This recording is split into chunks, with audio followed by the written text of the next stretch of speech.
welcome. I'm Asuma Katauka and you are watching NewsX World. Let's take a look at some of the top stories.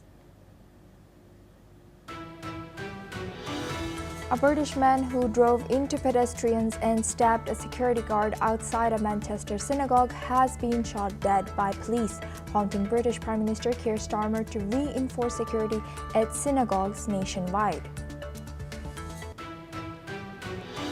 Israeli forces have intercepted nearly all boats in Gaza aid Flotilla, including one carrying Greta Thunberg, who claimed in a pre-recorded video that she was abducted by Israeli troops, sparking global protests in many countries, including Italy and Turkey, amid rising diplomatic tensions.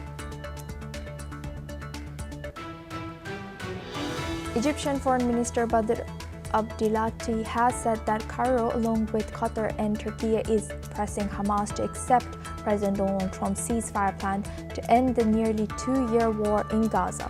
The proposal unveiled by the White House this week calls for a hostage prisoner exchange, Israeli withdrawal, Hamas disarmament, among other demands.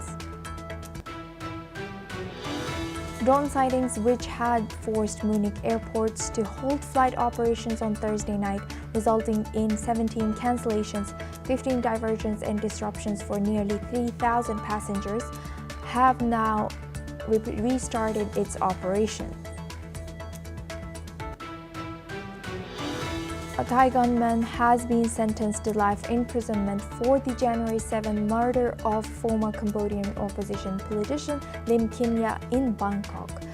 The court has reduced the penalty from a death sentence after the defendant confessed. Sean Diddy Coombs is facing a potential sentence of more than 20 years in prison following a high-profile trial that has formally requested mercy from the presiding judge. The petition represents a crucial moment in a case that has sent shockwaves through both the entertainment industry and the broader public.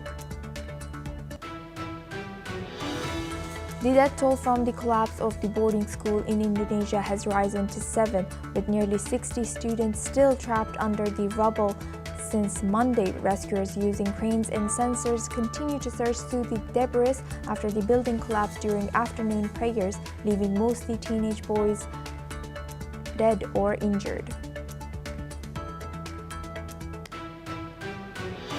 Morocco's protest movement Gen Z 212 has demanded the dismissal of Prime Minister Aziz Akhanouchi's government, citing failures in reforms after 6 days of unrest that has left 3 people dead, over 400 arrested, and nearly 300 security forces injured.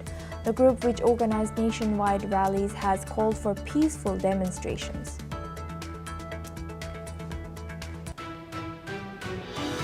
Now we move on. White House